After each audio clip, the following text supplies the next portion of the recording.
Thank you very much.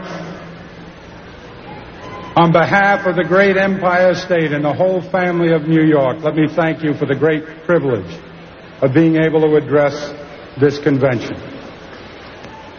Please allow me to skip the stories and the poetry and the temptation to deal in nice but vague rhetoric. Let me instead use this valuable opportunity to deal immediately with the questions that should determine this election and that we all know are vital to the American people. 10 days ago, President Reagan admitted that although some people in this country seem to be doing well nowadays, others were unhappy, even worried about themselves, their families, and their futures. The President said that he didn't understand that fear. He said, "Why, this country is a shining city on a hill." And the President is right. In many ways, we are a shining city on a hill. But the hard truth is that not everyone is sharing in this city's splendor and glory. A shining city is perhaps all the President sees from the portico of the White House and the veranda of his ranch, where everyone seems to be doing well. But there's another city. There's another part to the shining city.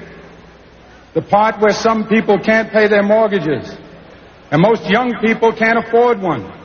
Where students can't afford the education they need, and middle-class parents watch the dreams they hold for their children evaporate. In this part of the city, there are more poor than ever, more families in trouble, more and more people who need help but can't find it.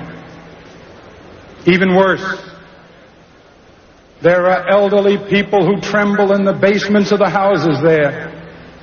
And there are people who sleep in the city's streets, in the gutter, where the glitter doesn't show. There are ghettos where thousands of young people without a job or an education give their lives away to drug dealers every day.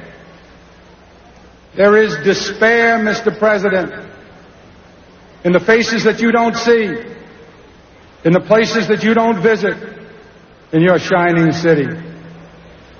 In fact, Mr. President, this is a nation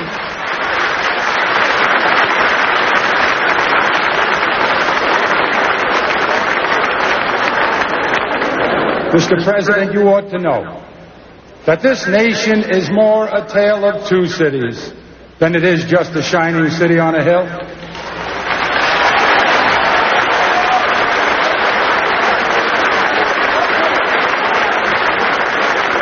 Maybe, Mr. President, if you visited some more places, maybe if you went to Appalachia where some people still live in sheds, maybe if you went to Lackawanna where thousands of unemployed steel workers wonder why we subsidize foreign steel.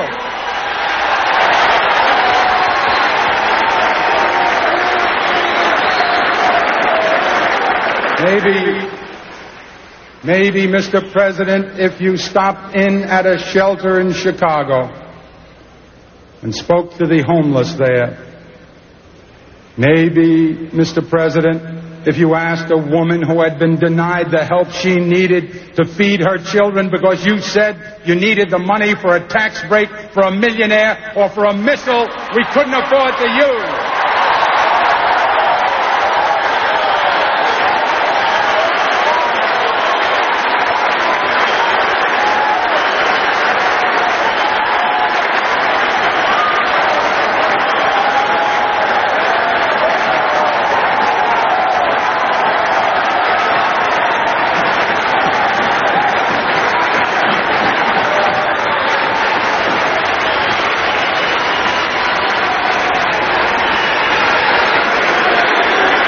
Maybe, Mr. President, but I'm afraid not.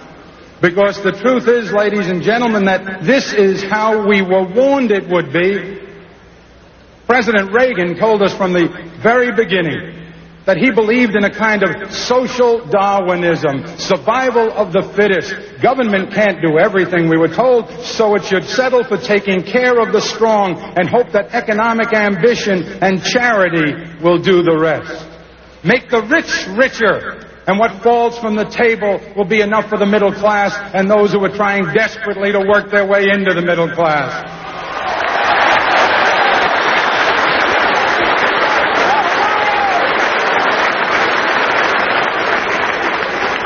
You know, the Republicans called it trickle-down when Hoover tried it.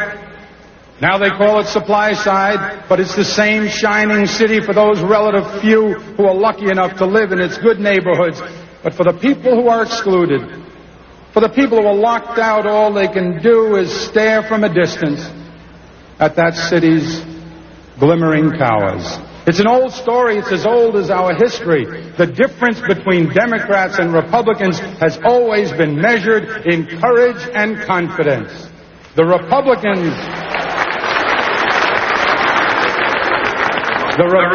believe that the wagon train will not make it to the frontier unless some of the old, some of the young, some of the weak are left behind by the side of the trail.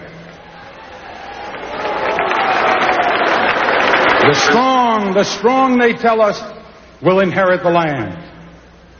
We Democrats believe in something else. We Democrats believe that we can make it all the way with the whole family intact, and we have more than once.